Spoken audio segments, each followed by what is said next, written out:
Last લેક્ચરમાં આપણે complete કર્યો હતો તમારું પ્રોજેક્ટ ક્રિએશન્સ અને એપ રજિસ્ટ્રેશન્સ અને એપમાં તમારી યુઆરએલ બનાવી હતી. એના સિવાય એન્વાયરમેન્ટ ક્રિએટ કર્યું હતું, એન્વાયરમેન્ટને એક્ટિવ કરતા શીખ્યા હતા. હવે આજે ક્યાંથી કઈ રીતના જોઉં છું સ્ટ્રેટ. હવે માની લો કે આ તમારો ડી ડ્રાઈવ છે. ડી ડ્રાઈવમાં તમારું ઇન્ટર્નશિપ પ્રોજેક્ટ 1400 નામનું ફોલ્ડર હતું. એમાં મારું એન્વાયરમેન્ટનું નામ છે, એમાં સ્ક્રિપ્ટ ફોલ્ડર. સ્ક્રિપ્ટ ફોલ્ડરમાંથી જ હું અહીંયા બ્લેન્ક સ્પેસ ઉપર ક્લિક કરું છું, અહીંયા સીએમડી લખું દઉં છું. તો અહીંથી કમાન્ડ પ્રોમ્પ્ટ ઓપન કરું છું અને સ્ટ્રેટ હવે એ લખીને ટેબ દબાવું છું અને એન્ટર આપી દઉં છું. તો મારા જે એન્વાયરમેન્ટનું નામ છે આગળ પેરેન્થેસિસમાં આવી ગયું, એટલે એન્વાયરમેન્ટ એક્ટિવ થઈ ગયું. સીડી આપીને સ્પેસ ટેબ પ્રોજેક્ટ ફોલ્ડરની અંદર જઉં છું. ક્લિયર સ્ક્રીન કરું, ઉપરનું કમાન્ડ ક્લિયર થઈ જાય. નેક્સ્ટ કોડ સ્પેસ મૂકીને ડોટ. તમારા વીએસ કોડ હશે તો વીએસ કોડમાં સ્ટ્રેટ હવે આ તમારું ઓપન કરી આપશે વીએસ કોડ, જે કરંટ ફોલ્ડર છે ત્યાંથી. ઓલરાઈટ,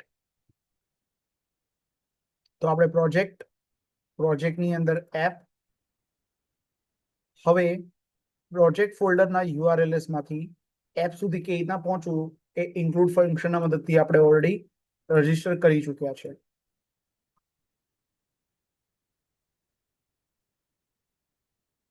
હવે ફર્સ્ટ આપણે બે વસ્તુ બનાવવાના છે, એક સ્ટેટિક નામનું ફોલ્ડર અને બીજું આપણે ટેમ્પલેટ સાચવવા માટે બીજું એક ફોલ્ડર. હવે ધ્યાનથી સમજો, હું વીએસ કોડમાં રહીને ફોલ્ડર કેવી રીતના ક્રિએટ કરું છું. જ્યાં મેનેજ વાળી ફાઇલ છે ત્યાં નીચે સ્પેસ છે ત્યાં ક્લિક કરું છું, જેના કારણે આખું આ સિલેક્શનમાં આવી ગયું છે. અને સેકન્ડ ઓપ્શન છે, પહેલું ઓપ્શન છે ન્યૂ ફાઇલ, સેકન્ડ ઓપ્શન છે ન્યૂ ફોલ્ડર. એના પર ક્લિક કરું છું અને ફોલ્ડરનું નામ આપું છું ટેમ્પલેટ. એન્ટર કરું છું. તો એક ફોલ્ડર આવી ગયું છે જ્યાં મેનેજ વાળી ફાઇલ પડી છે. ત્યાં તમે જો મેન્યુઅલી બી જોવું હોય તો તમે જોઈ શકો છો. આ સ્ક્રિપ્ટની અંદર માય પ્રોજેક્ટની અંદર નવું ફોલ્ડર આવી ગયું છે ટેમ્પલેટ. તમે આ અહીંયાથી બી રાઈટ ક્લિક કરીને ન્યૂ ફોલ્ડર ઉપર ન્યૂ ફોલ્ડર બનાવવું હોય તો બનાવી શકશો આ રીતે. મેક શ્યોર કરજો બંને ફોલ્ડર આ મેનેજ વાળી જે ફાઇલ પડી છે એ લેવલ ઉપર પડ્યા હોય. તમારે મેન્યુઅલી અહીંયા બનાવવો હોય તો અહીંયા, વીએસ કોડમાં બનાવતા ફાવતા હોય તો વીએસ કોડમાં. બંને જગ્યાએથી સિમ્પલ ફોલ્ડર જ બનાવવાના છે. એકનું નામ ટેમ્પલેટ આપ્યું છે, બીજાનું નામ સ્ટેટિક આપ્યું છે. હવે આ બંને ફોલ્ડર જે બનાવ્યા છે, બંને ફોલ્ડરને રજીસ્ટર કરવા જરૂરી છે. તો જ્યારે બી રજીસ્ટ્રેશનની વાત આવે તો પ્રોજેક્ટ ફોલ્ડરમાં settings.py ફાઇલમાં પહોંચી જવાનું છે. ત્યાં આ જે ડીર્સ દેખાય છે, ડીર્સમાં આપણે રજીસ્ટર કરીશું તમારું ટેમ્પલેટ ફોલ્ડર. તો સૌથી પહેલા અહીંયા એક ફાઇલ ઇમ્પોર્ટ કરાવી લઈએ. Import OS. ઓએસ મતલબ ઓપરેટિંગ સિસ્ટમ. ઓપરેટિંગ સિસ્ટમને કહીએ છીએ કે આ સ્ટેટિક નામનું ફોલ્ડર ક્યાં મૂકેલું છે. તો આની અંદર ઓએસ ડોટ, એની પાસે ફંક્શન છે પાથ, એની પાસે ફંક્શન છે જોઈન. જોઈન ફંક્શનની અંદર તમારે એક વેરિયેબલ પાસ કરવાનું છે બેઝ ડીર, કોમા કરીને સિંગલ કોટમાં બીજા એ ફોલ્ડરનું નામ ટેમ્પલેટ. આ જે સ્પેલિંગ છે એક્ઝેક્ટ તમારા ફોલ્ડરનો જે સ્પેલિંગ છે એ જ હોવો જોઈએ. જોઈ લો, આ જે સ્પેલિંગ છે એ એક્ઝેક્ટ આ સ્પેલિંગના મેચ હોવો જોઈએ ફોલ્ડરનો જે તમે હમણાં ક્રિએટ કર્યું. જો તમે અહીંયા ટેમ્પલેટ્સ લખ્યું હોય તો અહીંયા બી ટેમ્પલેટ્સ જ લખો. અહીંયા ટી કેપિટલ કર્યો હોય ફોલ્ડરમાં તો અહીંયા બી ટી કેપિટલ કરો. એક્ઝેક્ટ જોઈને સ્પેલિંગ લખજો. ઓલરાઈટ, નાઉ આ રીતે તમે તમારા ટેમ્પલેટ ફોલ્ડરને રજીસ્ટર કરશો. નેક્સ્ટ સ્ક્રોલ ડાઉન કરીએ અને એક સ્ટેટિક યુઆરએલ વાળી લાઈન આપી છે 120 નંબર ઉપર. ત્યાં અગેન એન્ટર આપીએ અને કેપિટલ્સમાં સ્ટેટિક ફાઇલ્સ, સ્પેલિંગ છે files, single file, static files underscore dirs assign. એની સામે એક લિસ્ટ મૂકવાની છે. જે હમણાં ઓએસ વાળું સ્ટેટમેન્ટ વાપર્યું સેમ સ્ટેટમેન્ટ અહીંયા વાપરવાનું છે. OS dot path dot join અને જોઈનમાં એક વેરિયેબલ બેઝ ડીર અને સેકન્ડ તમારા ફોલ્ડરનું નામ દેટ ઇઝ સ્ટેટિક. જોઈ લો, static files underscore divs DIRS એની સામે લિસ્ટ મૂકવાની છે. લિસ્ટમાં તમારે જે ઉપર એક્ઝેક્ટલી લખ્યું હતું ત્યાં ટેમ્પલેટ ફોલ્ડર હતું, આ સ્ટેટિક ફોલ્ડર. તમારા ફોલ્ડરનું પાથ આપણે આપ્યો છે કે આ ફોલ્ડર ક્યાં પડ્યું છે, તો આ ફોલ્ડર પડ્યું છે અહીં. જ્યાં મેનેજ વાળી ફાઇલ છે એને બેઝ ડીર કહેવાય, બેઝ ડિરેક્ટરી. બરાબર, તો એ જગ્યાએ આપણું સ્ટેટિક વાળું ફોલ્ડર પડ્યું છે. ઓલરાઈટ, તો આ રીતે તમે અલગ અલગ, એક તો આપણે ટેમ્પલેટ ફોલ્ડર રજીસ્ટર કર્યું, સ્ટેટિક ફોલ્ડર રજીસ્ટર કર્યું. આ બંને શેના યુઝ માટે લેવાના છે એમાં થોડી વારમાં આપણને ખબર પડશે. ઠીક છે.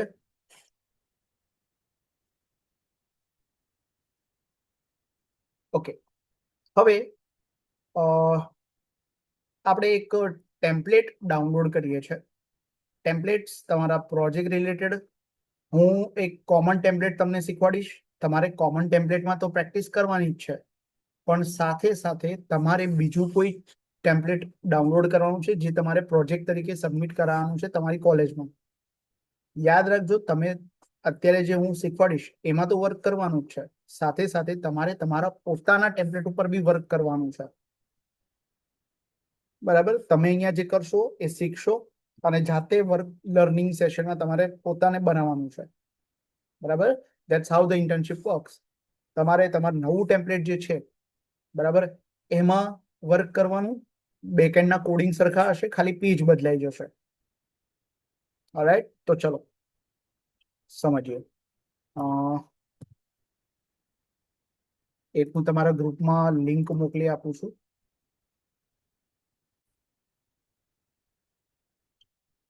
ઓલરાઈટ, તમારા ગ્રુપમાં આ કંઈક લિંક મોકલી છે ટેમ્પલેટની. એમાં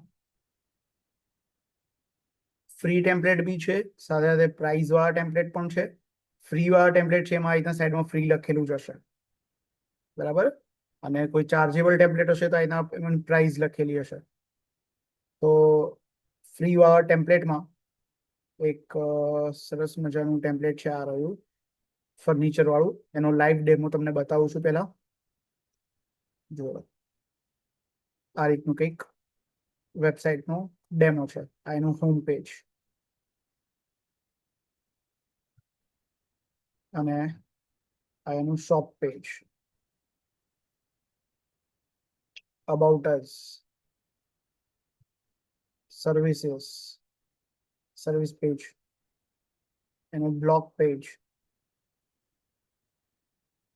કોન્ટેક્ટ અસ એનો ફોર્મ છે કંઈક, અને એનું લોગિન પેજ નથી બનાવેલું, કાર્ટ વાળું પેજ છે. યસ, આ કાર્ટ પેજ છે. ચેકઆઉટ વાળું પેજ પણ છે, ચેકઆઉટ પેજ. યસ, આ સરસ મજાનું ટેમ્પલેટ છે.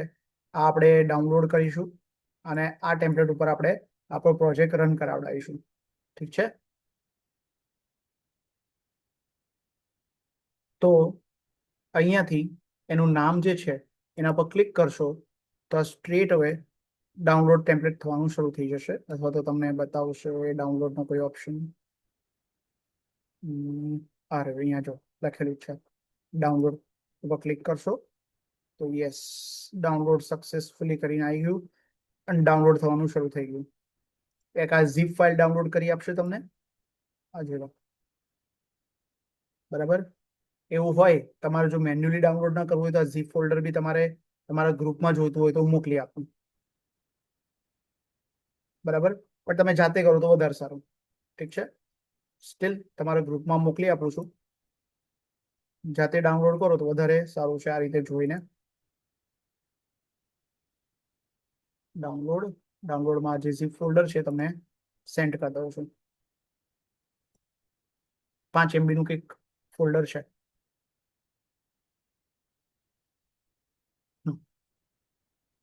હવે હું જાઉં છું ડાઉનલોડ વાળા ફોલ્ડરમાં. આ ઝીપ ફોલ્ડર છે એને રાઈટ ક્લિક કરીને એક્સટ્રેક્ટ હિયર નો ઓપ્શન આપી દઉં છું. Yes, all. તો અહીંયા F દબાવું છું, ક્યાંક એક્સટ્રેક્ટ થઈ તો ગયું છે.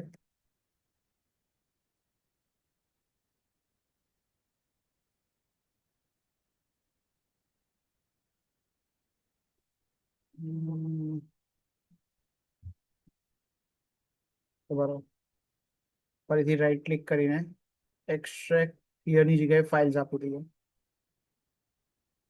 ક્યાં એક્સટ્રેક્ટ કરવું છે? ડાઉનલોડ ફોલ્ડરની અંદર જ. ઓલરાઈટ, આ રીતના ફોલ્ડર આવી ગયું. એક્સટ્રેક્ટ ફાઇલ કર્યું મેં આ વખતે. આ ફોલ્ડરને ઓપન કરું છું તો આની અંદર ફરની 1.00 કંઈક લખેલું છે, એને હજી ઓપન કરું છું તો આ તમારી બધી ફાઇલો આવી ગઈ છે. આ ફાઇલોમાં જેટલી બી HTML વાળી ફાઇલ છે, .html લખેલું, કંટ્રોલ બટન વડે મલ્ટિપલ સિલેક્શન કરું છું. અહીંયાથી એને કોપી કરી લો, કંટ્રોલ C આપશો તો બી કોપી થઈ જશે.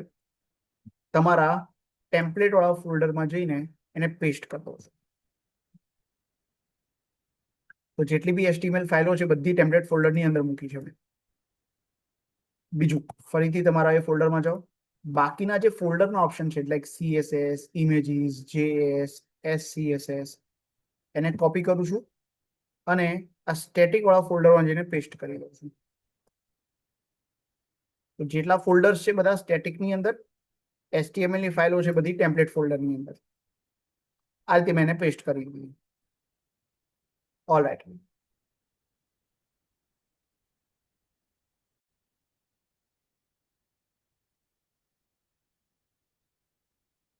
તો ટેમ્પલેટ ફોલ્ડરની અંદર બધી HTML ફાઇલો મૂકી દીધી અને સ્ટેટિક ફોલ્ડરની અંદર બધી ફોલ્ડર્સ મૂકી દીધા like CSS, images, JS, SCSS, મતલબ CSS ની બધી વસ્તુઓ જે જરૂર છે બધી સ્ટેટિક ફોલ્ડરમાં મૂકી છે.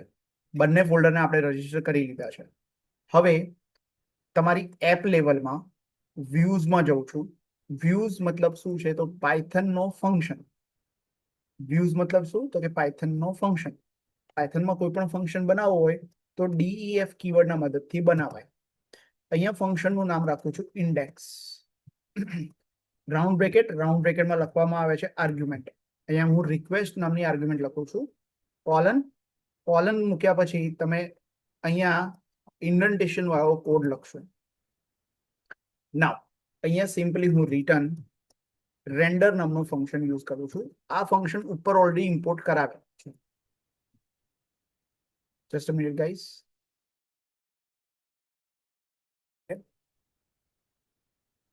તો આ રેન્ડર ફંક્શન જે ઓલરેડી ઇમ્પોર્ટ કરાવ્યું છે એને હું રિટર્ન કરાવું છું. આ ફંક્શન રિટર્ન કરે છે આ રેન્ડર નામનું ફંક્શન. આ ફંક્શનમાં બે વસ્તુ શરૂઆતમાં આપણે સમજીશું. એક, જે ઓલરેડી રિક્વેસ્ટ આવી છે એ અહીંયાથી પાછી મોકલવાનું છે. કોમા, સિંગલ કોટમાં અથવા ડબલ કોટમાં તમે જે કોટ વાપરવા હોય એ, આ ફંક્શન કયું HTML પેજ મોકલશે એ તમારે લખવાનું છે. અહીંયા જો આપણે પાસે મલ્ટિપલ બહુ બધા HTML પેજો છે, જેમાંથી એક પેજનું નામ જ index.html છે. આ પેજ આ ફંક્શન મોકલશે.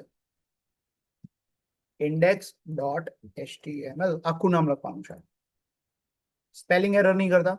જે રીતે અહીંયા નામ લખ્યું હોય એક્ઝેક્ટ સ્પેલિંગ લખજો, કારણ કે આપણે ફંક્શનનો નામનો પણ સ્પેલિંગ સેમ જ રાખ્યો છે. આ ફંક્શન બની ગયો, આટલું જ છે ફંક્શન. ધેટ્સ ઇટ, 2 લાઈનનું ફંક્શન છે. આ ફંક્શનનું બનાવવાની છે આપણે URL. URL મતલબ શું? તો કે એનો પાથ, જે આપણે એની ઉપર જ એક URL વાળી ફાઇલ લાસ્ટ લેક્ચરમાં આપણે બનાવી દીધી છે. અહીંયા સિમ્પલી ઉપર પાથ ફંક્શન ઇમ્પોર્ટ છે જ.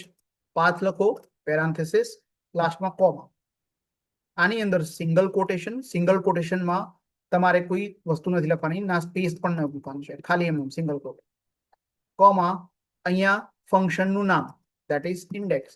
પણ પ્રોબ્લેમ એ છે કે ઇન્ડેક્સ ફંક્શન તો બન્યો વ્યૂ વાળી ફાઇલમાં છે અને આપણે એનો યુઝ કરી રહ્યા છે URL વાળી ફાઇલમાં. ફરીથી જુઓ, અહીંયા દેખાય છે ને, વ્યૂ વાળી ફાઇલમાં ફંક્શન બન્યો છે, પણ આપણે એ ફંક્શનને વાપરવો છે URLs વાળી ફાઇલમાં. તો અહીંયા ફંક્શનને પહેલા કરવો પડશે ઇમ્પોર્ટ ફ્રોમ ડોટ મતલબ કરંટ ફોલ્ડરમાંથી કયું આવ્યું છે? વ્યૂઝ. એમાંથી મારે ઇમ્પોર્ટ કરાવવાનું છે ફંક્શનનું નામ ધેટ ઇઝ ઇન્ડેક્સ. હું ઇમ્પોર્ટ કરાવ્યા પછી એ ફંક્શનને વાપરી શકીશ. બનાવ્યો છે વ્યુઝમાં, પણ હું એને વાપરી રહ્યો છું યુઆરએલ વાળી ફાઇલમાં, તો મારે પહેલા એને ઇમ્પોર્ટ કરાવવો પડશે આ રીતે. ડોટનો મતલબ છે કરંટ ફોલ્ડરમાંથી જે વ્યૂઝ વાળી ફાઇલ છે એમાંથી આ ઇન્ડેક્સ ફંક્શન ઇમ્પોર્ટ કરો, લઈ આવો. તો યસ, આ સિંગલ કોડ જે કયા ફંક્શનના છે તો કે ઇન્ડેક્સનું, અને એની નેમ પ્રોપર્ટી તરીકે તમે કંઈ પણ લખી શકો. હું ફંક્શનનું નામ જ લખી દઉં છું, ઇન્ડેક્સ. હવે ફર્સ્ટ ટેમ્પલેટ લઈ આવ્યા, સેકન્ડ સ્ટેટિક ફોલ્ડરમાં બધી એની CSS ની પ્રોપર્ટીઝ મૂકી દીધી, થર્ડ ફંક્શન બનાવ્યો, અને ફોર્થ એની યુઆરએલ બનાવી. તો 4 વસ્તુ વેરી વેરી ઇમ્પોર્ટન્ટ છે જેંગોની અંદર. એક છે મોડેલ, મોડેલ્સ જે આપણે પછી લેટર ઓન શીખીશું. દેન MVT, V મતલબ વ્યૂ, વ્યૂ લેવલનો ફંક્શન, અને T મતલબ ટેમ્પલેટ, ટેમ્પલેટ એટલે કે એનું HTML નું પેજ. તો 3 વસ્તુ વેરી વેરી ઇમ્પોર્ટન્ટ છે જેંગોની અંદર. MVT મતલબ મોડેલ, વ્યૂ અને ટેમ્પલેટ. વ્યૂ મતલબ એનો ફંક્શન, આપણે ફંક્શન બનાવ્યું. અત્યારે તો ચલો સિમ્પલ ફંક્શન બનાવ્યા છે, લેટર આપણે લોજિકલ વાળો ફંક્શન પણ આપણે શીખવાના છીએ. હવે હું તમારી બ્લેક સ્ક્રીન પર આવું છું, એટલે કે કમાન્ડ પ્રોમ્પ્ટ પર આવું છું. અહીંયા ક્લિયર સ્ક્રીન કરું છું. હવે જે કમાન્ડ શીખી રહ્યા છે એ તમારે બાય હાર્ટ કરવું તો બાય હાર્ટ કરી લેજો. કોઈ પણ જગ્યાએ જેન્ગોના પ્રોજેક્ટમાં કમાન્ડ તો તમારે યાદ રાખવો પડશે. કમાન્ડનું નામ છે Python manage.py space run server. હવે આપણે લોકલ સર્વર જે આપણું છે એ ચાલુ કરવા જઈ રહ્યા છે. એન્ટર હિટ કરું છું. સ્પેલિંગ એરર નહીં કરતા, રન અને સર્વર બંને સ્પેલિંગ સાથે છે. જો કોઈ એરર નહીં હોય તો તમારું સર્વર અહીંયા ચેકિંગ સાથે ચાલુ થઈ જશે. ખબર કેના પડશે ચાલુ થઈ ગયું કે નહીં? તો અહીંયા જો HTTP કરીને લિંક તમને આપશે, સર્વરની લિંક. આ લિંકને સિલેક્ટ કરીને કોપી કરી લો. કંટ્રોલ C એક જ વાર દબાવજો, કારણ કે કંટ્રોલ C 2 વાર દબાવશો તો આ સર્વર પાછું બંધ થઈ જશે. જો quit the server with control break, બ્રેકનો મતલબ છે control C. Control button C દબાવશો તો આ સર્વર બંધ બી થઈ જશે. એટલા માટે સિલેક્ટ કરતી વખતે સિલેક્ટ કરેલું કંટ્રોલ C એક જ વાર આપવાનું છે. હવે કોઈ પણ બ્રાઉઝર ઓપન કરો અને બ્રાઉઝરમાં આ જે ઉપર મૂકવાનું આવે છે એ પાથમાં સિમ્પલી પેસ્ટ કરી દો અને એન્ટર આપો. તો તમારું જે ઇન્ડેક્સ વાળું જે .html નું પેજ છે એ તમને અહીંયા રન થયેલું બતાવશે.